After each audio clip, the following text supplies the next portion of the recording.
Accusés d'avoir repris les hostilités, les M23 sont exclus de la table de négociation dans le conclave de Nairobi. Mais les consultations, elles, se poursuivent avec les autres groupes armés. Le gouvernement a donné l'identité de la personne qui a abattu l'hélicoptère de la MONUSCO. Il s'agit d'un certain Mujambere, présenté comme un des gardes du corps de M. Makenga, a dit le ministre de la Défense en réunion de conseil de ministres vendredi.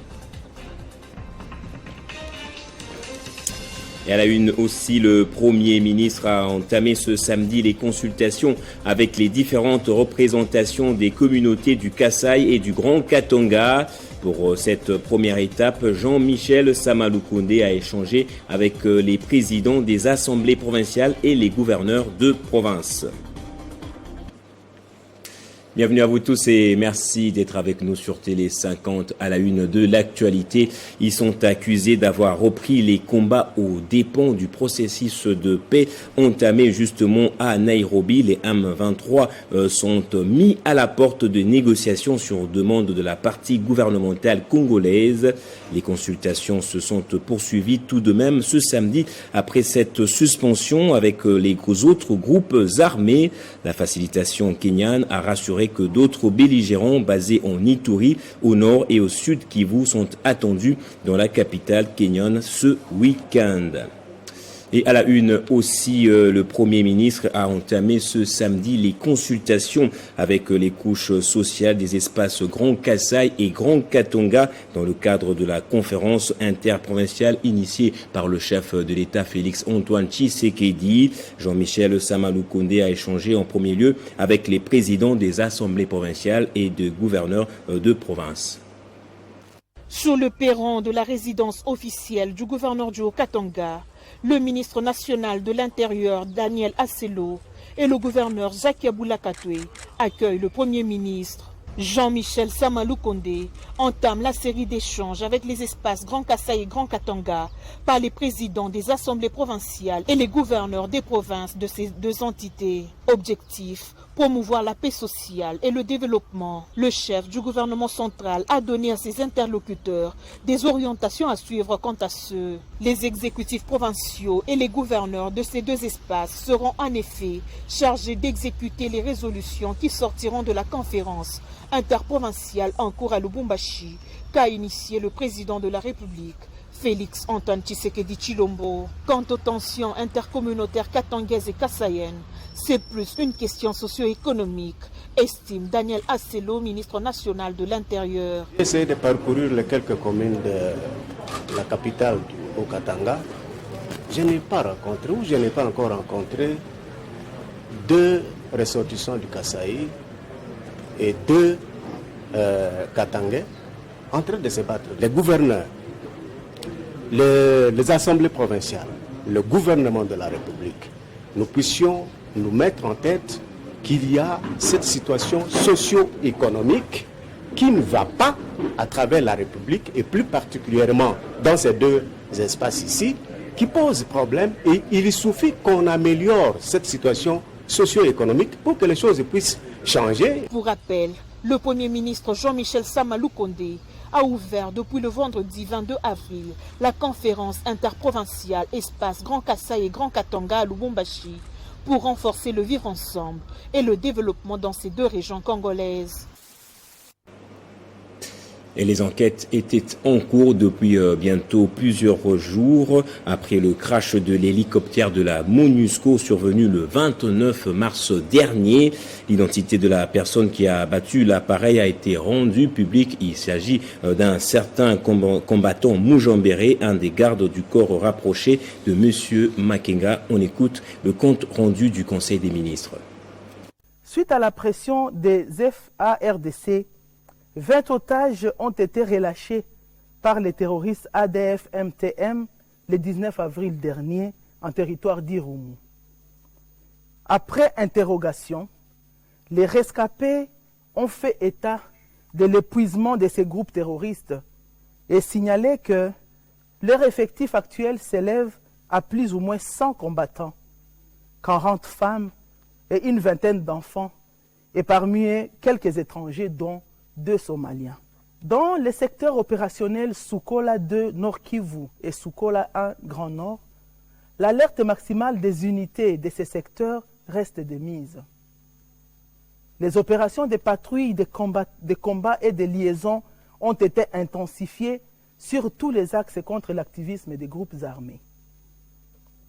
Pendant que les rebelles du M23, qui ont unilatéralement déclaré un cessez-le-feu dans un communiqué, continuent à occuper leur position dans le village Tchunzu, Ndiza, Rugusa, Runyonyi et Sabignon, 3 de leurs éléments qui ont été capturés par les forces loyalistes ont confirmé que l'hélicoptère de la MONUSCO était abattu par les combattants Mujambere, un des gardes rapprochés de M. Makenga. Et la DISOC de Lisanga Bonganga condamne le saccage et la répression violente par les éléments de la police contre les militants de l'ESID de Martin Fayoulou lors de leur sit-in au Parlement exigeant le consensus autour du processus électoral. Dans une déclaration politique, la DISOC s'est demandé comment le chef de l'État qui accepte de dialoguer avec les M23 et le Codeco refuse de discuter avec les autres Congolais non armés. Le peuple congolais, il est descendu au palais du peuple pour exiger le consensus autour de l'examen de la proposition de loi modifiant et complétant la loi électorale en vigueur.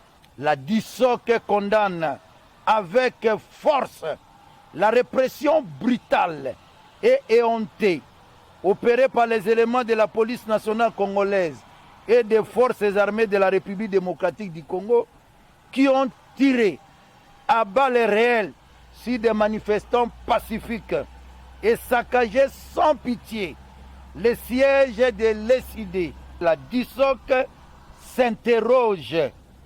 Que veut M. Félix Tshisekedi? D'un côté, il proclame l'état de siège en violation de la Constitution. Il négocie avec le M23, il négocie avec la Codeco et les groupes armés, mais de l'autre côté, il refuse de dialoguer avec toutes les parties prenantes non armées au processus électoral. La DISOC lance encore une fois de plus un appel pathétique au peuple congolais en général et aux Kinois en particulier, au travers des sit-ins inarrêtables au palais du peuple, suivant les programmes qui leur sera communiqué incessamment jusqu'à obtenir l'abandon par les députés nationaux de l'Union dite sacrée de la nation de l'examen sans consensus de la proposition de loi si visée. Pour la DISOC, toute modification unilatérale, c'est-à-dire sans consensus, de la loi électorale en vigueur par les parlementaires de l'Union dite sacrée de la nation, va sans nul doute entraîner des conséquences cataclysmiques dans la vie de la nation congolaise, dont M. Félix Tshisekedi Tshilombo sera responsable exclusif. Et puis, plus de 800 familles ont été déguerpies à Akilimali, au quartier Joli Parc dans la commune de Ngaliema, dans des conditions jugées déplorables par le député national Bernard Kayumba. Pour l'élu de Lukunga, cet agissement ne favorise pas le vivre ensemble et la cohésion nationale. Jean-David Kilolo. Ça se ressemble à une destruction méchante et non un quelconque déguerpissement. Quartier Joli Parc, commune d'Engaliema, sur Akilimali. Ici, l'on assiste à un prétendu déguerpissement de plus de 800 familles qui passent la nuit à la belle étoile et sous les intempéries de Kinshasa.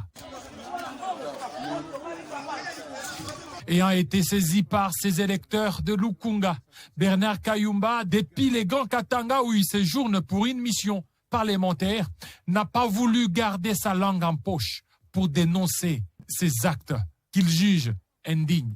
La population de la rivière Akilimali dans la commune de Ngaliema, quartier Joli Parc, s'est vue dérangée ce matin par la présence des militaires communément appelés PEM. Ils sont allés démolir les maisons, tabasser les gens avec des koulouna. À ma qualité de député national, je me dis, il est inadmissible que dans un état de droit, que l'on puisse bien entendu aller déguerpir la population sur un terrain qui n'a jamais été loti par l'État congolais. Pour solliciter l'implication du garant de la nation, son Excellence Félix Antoine Tshisekedi, et également le ministre de la Défense, qui est le patron des FARDC, de voir un peu clair, parce que c'est chaque 6 mois que l'appareil judiciaire initie des actions qui, des fois, n'a pas de sous-basement juridique. Et donc, nous, députés nationaux, nous dénonçons ce genre de pratiques parce qu'il y a quasiment 800 familles qui sont dérangées. Oui, l'implication des autorités, surtout celle du chef de l'État, Félix Tshisekedi, s'avère nécessaire pour que ces victimes soient rétablies dans leurs droits. Et le député national Patrick Mouniomo se dit satisfait de l'intégration des enseignants en nouvelle unité sur la liste de paye dès ce mois d'avril. Il a fait savoir à Goma au cours d'une réunion présidée par le ministre de l'enseignement primaire, secondaire et technique, Tony Mwaba, sur l'état des lieux de l'enseignement dans les provinces du Nord et Sud Kivu. Pachiko Kavundama. Au cours de cette réunion sur l'état des lieux de l'enseignement dans les provinces du Nord et Sud Kivu, il a été question de présenter la situation générale de l'éducation dans ces deux provinces. Tony Mwaba, ministre de l'EPST, a profité de cette occasion pour interpeller les animateurs de ce secteur dans ces deux provinces pour bien jouer leur rôle pour l'amélioration de la qualité de l'enseignement. Il a à la même occasion annoncé que dès ce mois d'avril, plusieurs enseignants NU vont intégrer la liste de paie. Pour ce qui concerne les paiements de NU, le mois d'avril, c'est un mois porte-bonheur pour l'enseignant congolais, parce qu'on l'a déjà annoncé, au moins 84 000 NU seront payés à la fin de ce mois d'avril. Plusieurs personnalités politiques ont également pris part à cette réunion sur l'état des lieux de l'enseignement dans les provinces du Nord et Sud Kivu, dont quelques députés nationaux. Prenant la parole, Patrick Mouniomo, élu de la ville de Goma, a remercié le patron de l'EPST Tony Mwaba pour ses différentes réformes dans son secteur. Je voulais juste profiter de cette occasion pour d'abord remercier notre ministre de l'EPST pour l'intégration de nouvelles unités sur le fichier paie enseignant de ce mois d'avril. Je demande à notre royaume, je lui demande de continuer à améliorer le social de nos enseignants. Peu avant la tenue de cette réunion, le ministre Tony Mwaba a lancé à Goma la campagne dénommée « Pas une école sans banc en RDC ». Elle consiste à appuyer la pérennisation de la gratuité de l'enseignement primaire public et permettre aux écoles fonctionnant sans banc d'en avoir. À cette occasion, 1000 bancs ont été remis officiellement pour la province du Nord Kivu, en présence de plusieurs députés, dont Patrick Mouniomo. Et à Goma, toujours plus de 100 écoles sont concernées par le concours littéraire de poésie organisé par la Fondation Josué Mufula. L'événement vise à sensibiliser les élèves à la culture de la paix dans cette partie du territoire national meurtri par les guerres récurrentes. Pour cette journée, les classes de 4e, 5e, 6e ont reçu les notions de base de l'écriture poétique. Reportage de Jean-David Kilolo. Visons à inculquer la culture des paix aux jeunes générations de la partie est du pays.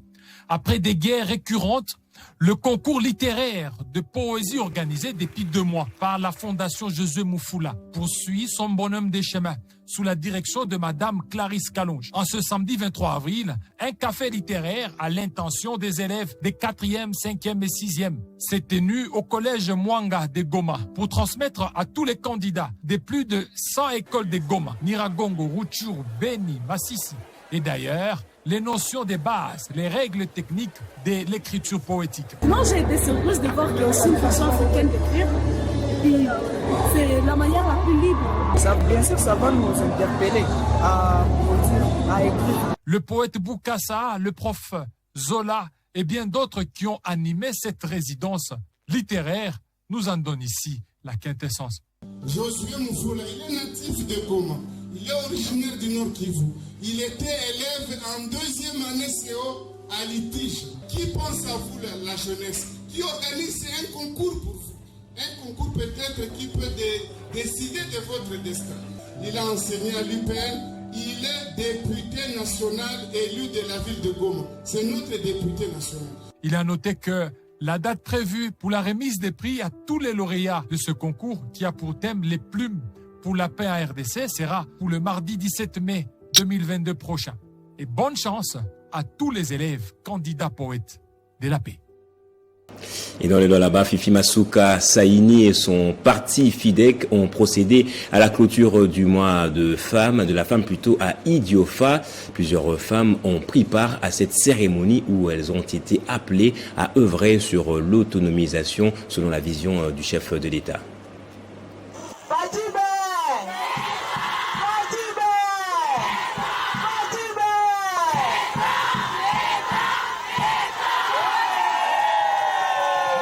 Une foule incontournable de la province de Kwilu, provenant de différentes villes, ont répondu présents à la cérémonie de la clôture du mois de la femme de FIDEC Idiofa. Madame Yvette Angoussi, représentante de l'autorité morale, son Excellence Fifi Masuka Saini.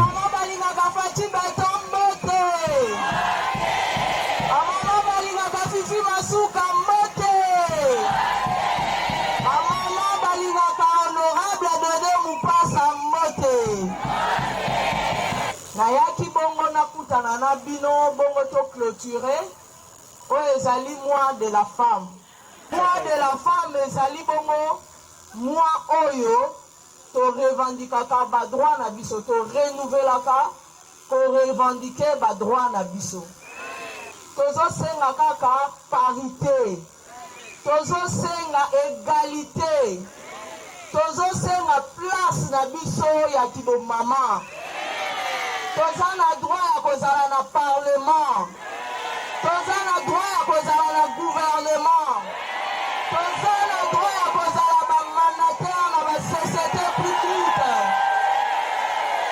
Pour clore l'événement, elle a fait une remise de panne aux mamans d'Idiofa à titre symbolique de la clôture du mois de la femme.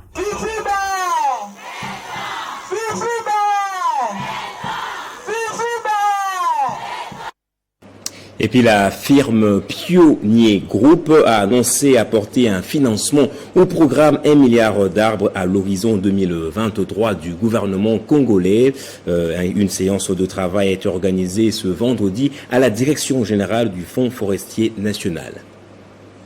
Après avoir signé un accord avec les gouvernements congolais, la firme Pionnier a été reçue à ces jours par les directeurs du Fonds forestier national Honoré Mulumba Kalala afin d'échanger sur l'un des domaines qui fait également partie de cet accord, celui de l'environnement et du développement durable dans le programme du chef de l'État d'1 milliard d'arbres à l'horizon 2023. Au sorti de cet échange, Honoré Mulumba s'est exprimé en ces termes. Notre vice-premier ministre et ministre en charge de l'environnement et développement durable, Madame Eve Bazaïba, pour ne pas la citer, venait de signer, si vous voulez, un protocole d'entente qu'on appelle MOU pour voir dans quelle manière nous allons travailler ensemble pour, n'est-ce pas, protéger ce financement qui sera donné par Pionnier Group et effectivement voir comment réaliser le programme de 1 milliard d'arbres qui est avant tout le programme président de la République, chef de l'État. Intéressé à la République démocratique du Congo, Philippe, représentant légal de la firme Pionnier, explique ses choix. In the 145 territories, les plantations des arbres, ça va commencer dans les pépinières et nous allons commencer à installer ça dans les 145 territoires. Dans chaque pépinière, il y aura des arbres que nous connaissons, qui sont des arbres normaux que nous trouvons dans des forêts. Et puis à part ça, il y aura des arbres qui portent des fruits. Donc nous allons commencer avec la production de maïs. Et puis nous allons passer l'étape suivante, ça sera le soya et le maïs. Et puis la dernière étape sera le poulailler, le porc, l'élevage du vache. Un toast a été porté, une façon pour les deux parties de célébrer cet accord combien bénéfique. Et on va prendre cette activité de l'ONG Les Amis de Mulunda et Georgette qui a collecté quelques fonds pour la scolarisation des vulnérables. L'activité a été organisée dans la salle 19 à Gombe. Au cours de la soirée des galas organisée par l'ONG Les Amis de Mulunda et Georgette, sa présidente Adolphine Loukabou a présenté de manière succincte sa vision pour cette structure qui a pour finalité d'améliorer la vie de milliers de personnes défavorisées à travers les activités liées à l'éducation, la santé et l'agriculture. On a aussi une ferme à Lao qu'on veut grandir parce que acheter la nourriture pour les c'est trop cher et puis chercher des légumes, je préfère faire ça à Lao et puis donner ça aux meilleurs aux enfants. Et puis aussi, il peut apprendre comment faire l'agricole. Déjà, l'ONG Les Amis de Mulunda et Georgette finance la scolarisation de plus de 25 orphelins, tant au niveau primaire que supérieur. Cette activité était aussi une occasion pour une collecte de fonds en faveur d'autres orphelins qui vont bénéficier d'un encadrement scolaire dans le prochain jour. Si je m'engage ce soir pour les enfants orphelins, c'est parce que j'ai compris que dans notre pays, la légende des hommes et des femmes, inspirée par l'amour du prochain et non par l'amour de soi, a encore besoin d'être agrandie. Et je souhaite ardemment que le Congo, notre beau pays, devienne pleinement ce qui ne devrait jamais cesser d'être dans le cœur de chacun de nous, à savoir une vraie patrie. Une patrie fondée sur la solidarité, l'entraide et le partage. Orpheline depuis des années et vivant aux États-Unis d'Amérique, Adolphine Loukabou, toujours attachée à ses origines, compte redonner du sourire aux enfants vulnérables et aux vieillards congolais. Et le parti Action de bâtisseurs pour la démocratie et le développement a siégé hier vendredi en session extraordinaire, une première depuis le début de l'année 2022. C'est au tour de l'initiateur et fondateur du parti Jean-Marie Chizainga Sanama que les membres du collège des cofondateurs d'Action des bâtisseurs pour la démocratie et le développement se sont réunis en session extraordinaire. Qu'au matin, les assises s'ouvrent en toute sérénité. Il est intolérable et inacceptable que quelqu'un chante matin, midi et soir, être de notes et en même temps et paradoxalement mène notre parti, mine pour notre parti pour le faire imposer.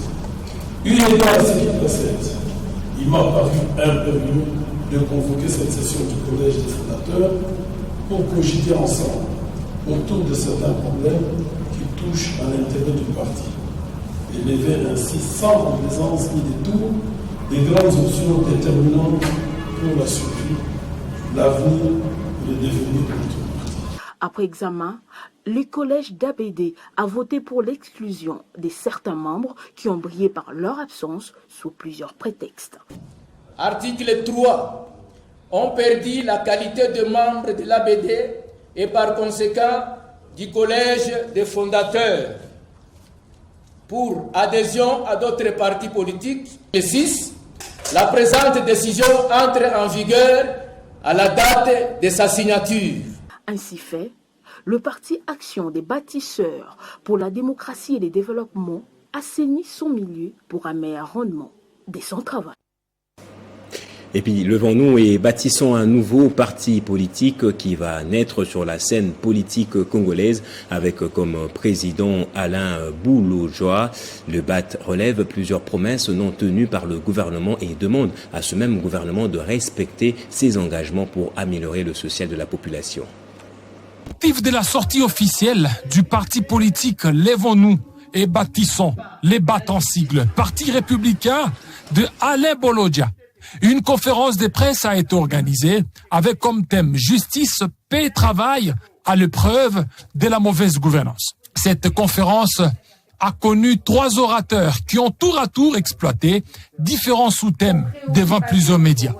L'initiateur du parti Alain Boulojoa a développé le sous-thème fait et incidence des politiques contradictoires face aux enjeux socio-économiques. Ici, l'orateur a insisté sur les contradictions et les promesses non tenues du pouvoir en place face aux réalités socio-économiques de la République démocratique du Congo. Avec un accroissement démographique estimé à 3%, soit 3 millions de personnes qui s'ajoutent chaque année. Déjà là, nous sommes incapables de desservir en eau potable. Justice, instrument de représailles ou de redressement, sous-thème développé par Madame Arlette Odia, qui dénonce l'acharnement judiciaire sur certains politiques. La plupart de ceux qui dirigent ont une mauvaise conception de l'appareil judiciaire. Il est de questions purement politiques, des questions purement administratives.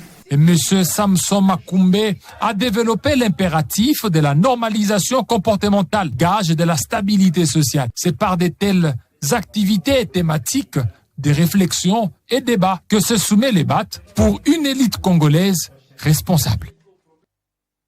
Et les jeunes des mouvements citoyens, ASBL et partis politiques ont signé autour de la vision lancée par le Rassemblement pour la souveraineté et la démocratie, parti cher à Yvan Ilunga, une charte portant organisation et fonctionnement de la campagne citoyenne jeunesse congolaise. Allons encore plus loin avec Fachi Béton en vue de soutenir les actions du chef de l'État. Le 12 février de la même année, nous avons lancé la campagne jeunesse congolaise Allons encore plus loin avec Fachi Béton.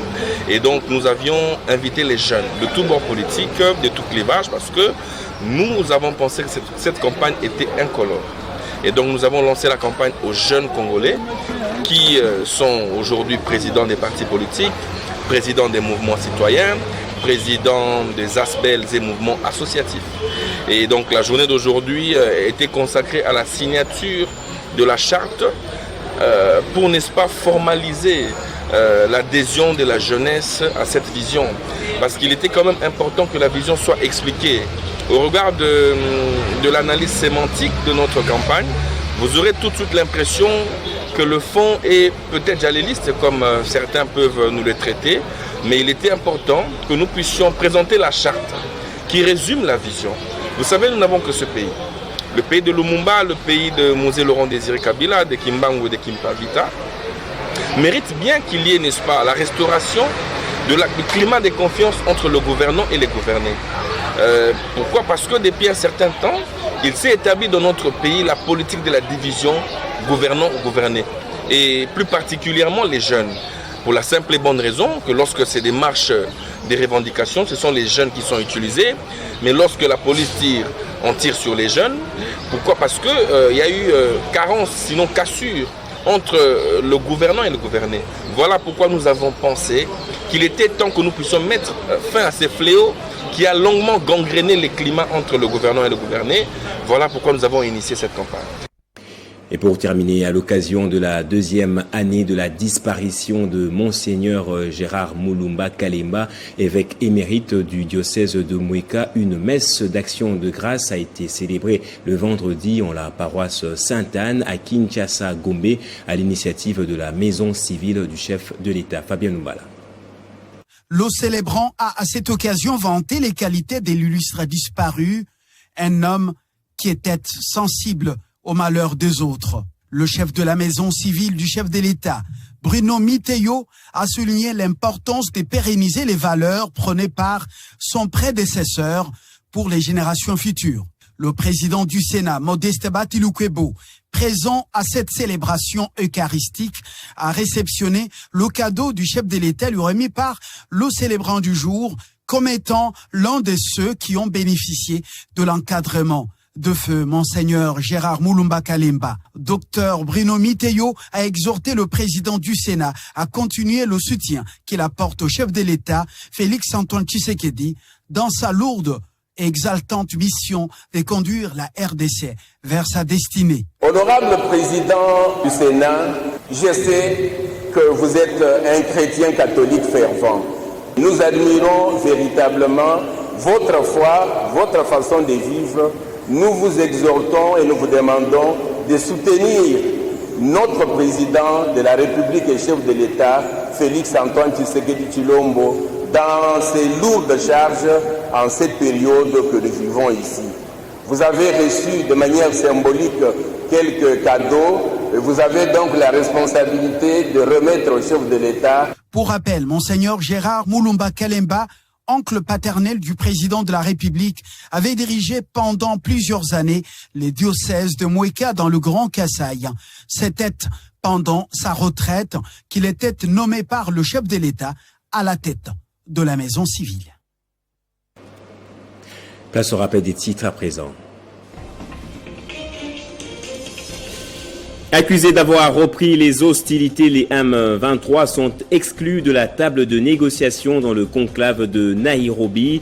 Mais les consultations, elles, se poursuivent avec les autres groupes armés.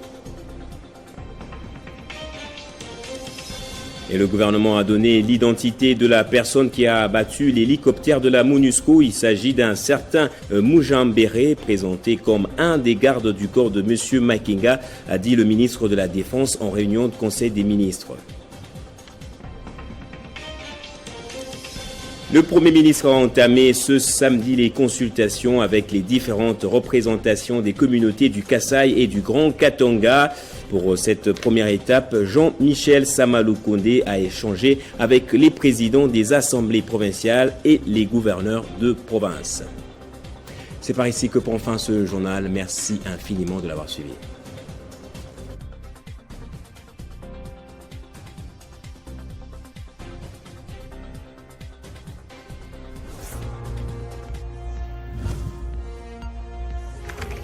L'actualité reste en continu.